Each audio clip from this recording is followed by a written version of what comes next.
Moin Freunde, in dem Video hier geht's ja, um meine Reise nach Istanbul.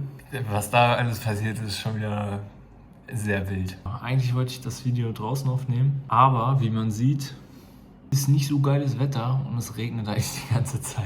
Der Flug nach Istanbul war eigentlich richtig geil. Ich habe zwei richtig witzige Atzen kennengelernt, Nico und Armen. Einfach zwei Brüder, die am gleichen Tag Geburtstag haben, aber 8 Jahre auseinander. Und es war echt sehr witzig. Ich glaube, die anderen waren zwar ein bisschen genervt von unserem Gelaber, aber es waren coole 3 Stunden auf jeden Fall. Ja, auf dem Weg nach Buenos Aires hatte ich ja 2 Nächte Stopp in Istanbul. Ich bin aus Hannover geflogen, da hat mich meine Family gebracht. Wir waren viel zu früh am Flughafen, weil ja die ganze Panikmacherei war mit seid früh genug da, sonst verpasst ihr euren Flug. Mal so 2,5, 3 Stunden einfach nur da rumgechillt. Mein Flug hatte aber auch Verspätung, muss man auch dazu sagen. Und dann war ich so gegen 20:30 Uhr oder so in Istanbul und habe dann halt mir ein Taxi genommen. Nee, ich habe ein Uber bestellt und ich wusste nicht, dass es da eine zweite Ebene gibt und habe irgendwie Uber vorher noch nie benutzt. Und da war halt so eine Wegbeschreibung, dass ich halt in den zweiten Stock muss, um da abgeholt zu werden. Und das hat irgendwie, ja, hat gedauert. Dann hat der Uber-Fahrer mich auf jeden Fall gefunden, nachdem er mich schon 10 Minuten lang gesucht hat oder so. Ich mit meinen 2 fetten Koffern. Er so, ja, er schreibt so bei der App so, ja, hier ist Polizei, komm mal da und dahin. Dann nimmt er so meine Taschen, scheppert die so in sein Taxi rein und fährt los.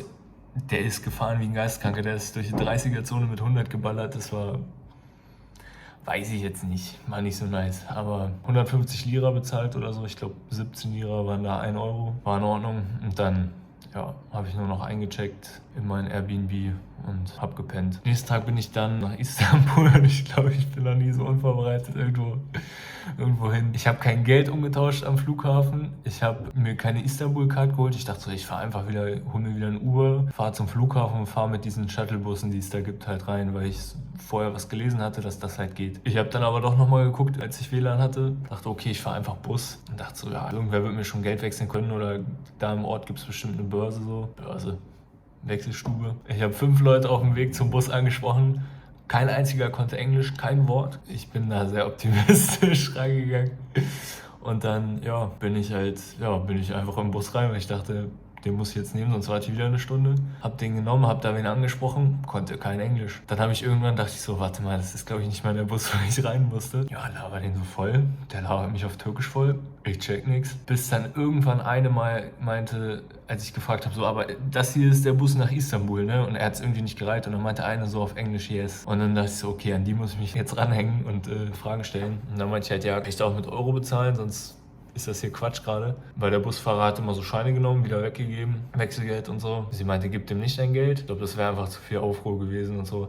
Dann sind die beiden einfach mit mir ausgestiegen, haben mir gezeigt, wo das Wechselbüro ist. Dann haben die mir eine Istanbul-Card beim Kiosk geholt. Die hat 100 Lira gekostet, 50 Lira für die Karte und 50 Lira Guthaben quasi. Dann wollte ich eigentlich noch eine Internetkarte für einen Tag, ging aber irgendwie nicht. Also dann haben die mich noch zum Bus gebracht und dann wollte ich denen Geld geben dafür, dass sie mir geholfen haben und die waren so, nee, alles gut und so, waren komplett hilfsbereit.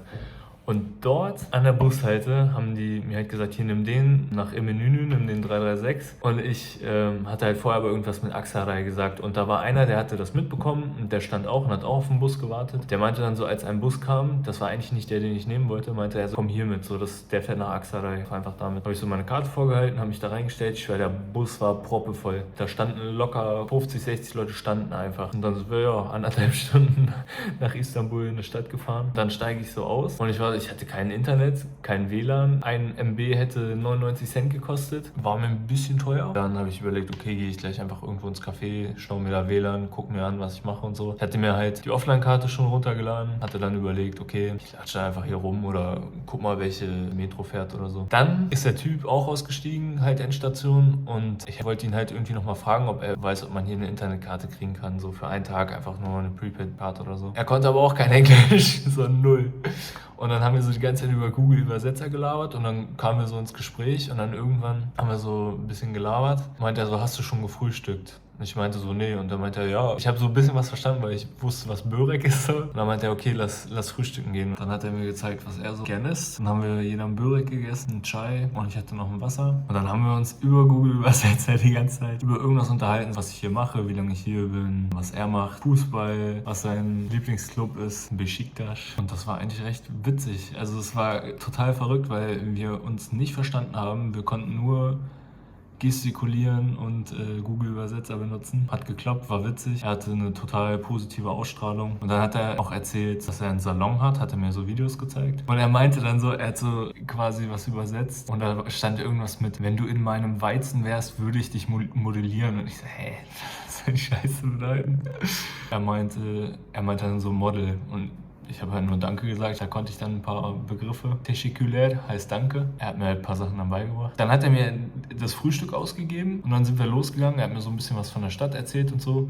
Und er meinte dann, ja, ich zeig dir einfach die Stadt. Und ich dachte, hä, muss der nicht arbeiten oder so? Dann sind wir so Flaggen abholen gegangen irgendwie und danach sind wir in seinen Salon gegangen. Und dann meinte er irgendwas mit Styling oder so. Und ich meinte so, jetzt erklär mir mal ganz genau, was wir jetzt hier machen. Wir können dir quasi einen Haarschnitt verpassen und stylen und hinterher so ein Video für deren Instagram-Channel machen. Ich dachte so, ja, wenn er mir hier die ganze Zeit hilft und so, kann ich ihm auch ein Video drehen. Ja, habe ich dann auch gemacht. Dann haben wir ein bisschen Haare geschnitten, ein bisschen kürzer wieder. So Locken reingemacht, rausgekämmt. Dann waren so fette Wellen in meinen Haaren. Da haben sich wahrscheinlich auch viele gedacht, so in der Instagram-Story, Digga, warum fliegt der jetzt nach Istanbul, um sich die Haare schneiden zu lassen? Ja, das war sehr witzig, sehr spontan, sehr random eigentlich. Aber die eine konnte Englisch, die eine Mitarbeiterin, mit der ich auch das Video gemacht habe. Und wir haben uns so kaputt gelacht, als wir das Video gedreht haben. Also es war echt sehr witzig mit denen. Und dann sind wir weitergegangen und er hat mir einfach eine komplette Istanbul-Tour gegeben, zu Fuß. Hat mir alles gezeigt und so. Ich glaube, ich war so 11:30 oder so in Istanbul oder 11 oder so. Und um 17 Uhr waren wir dann was essen. Und dann hat er mir erklärt, hier fährst du mit der Metro hoch zur Hagia Sophia. Und hier kannst du dann auch wieder zurück und dann den Bus wieder nehmen. Oder ich kann dich halt auch fahren, wenn du dich meldest und ich Zeit habe. Emrah, Ehrenmann. Ja, und dann haben wir noch was gegessen, was er mir auch wieder ausgegeben hat, wo ich so war, übelst herzlicher Typ, wirklich. Voll viele haben mir geschrieben, pass auf, dass deine Niere am Ende noch da ist. War total lieb, total nett. Und es hat richtig Spaß gemacht, mit dem einfach durch die Stadt zu laufen. Und es ist halt auch cool, jemanden zu haben, der sagen kann. Was wirklich interessant ist, ja, dann habe ich mir die Hagia Sophia angeguckt, bin reingegangen, bin zurück und habe den Bus genommen. Und dann war's das mit Istanbul. Bin ich nächsten Tag um 5:30 Uhr aufgestanden, habe um 6:30 Uhr dann das Taxi genommen. Mir ist bei der Videobearbeitung gerade noch ein Detail eingefallen. Der Taxifahrer wollte mich einfach abziehen. Der von der Rezeption meinte, ja, maximal 150 Lira. Und wir fahren so. Ich habe wieder eine kleine Nahtoderfahrung. Die da Autofahren ist bodenlos. Wir kommen an, ich lade meine Sachen aus, fragst du ja wie viel? Er sagt so 200. Ich sag so, nee, ganz bestimmt nicht. Der von der Rezeption meinte maximal 150. Und er so, ja, normalerweise sind 200. Und ich gucke ihn an, ich muss grinsen, er muss grinsen. Ich sage, ich gebe dir jetzt 150. Er so, alles klar. Ich gebe dir 150. Wir klatschen uns ab. Er fährt los. Dann bin ich zum Flughafen, war übertrieben müde, ich habe echt nicht viel gepennt. Ja, aber war ich da auch wieder viel zu früh. Check-in ging übel schnell, Sicherheitscheck ging übel schnell. Meine Passkontrolle, der Typ, ne, der hat mir nicht Hallo gesagt. Dem ist mein Reisepass 3-mal aus der Hand geflogen, der hat so eine Fresse gezogen. Der war bestimmt noch besoffen vom Vortag, der Typ, wirklich. Da kam auch kein Tschüss, gar nichts. Ja, und dann habe ich mich nochmal auf so eine Liege geknallt, weil ich noch 3,5 Stunden hatte. Hab nochmal gepennt. Ich habe mir dann noch ein Nackenkissen geholt, wofür ich 30 Euro ausgegeben habe, was absoluter Quatsch war, weil ich in Istanbul safe eins für 5 bis 10 Euro bekommen hätte. Lost. 17 Stunden hatte ich vor mir. Wie der Flug war und wie ich angekommen bin und wie ich nach La Plata gekommen bin, erzähle ich euch im nächsten Video.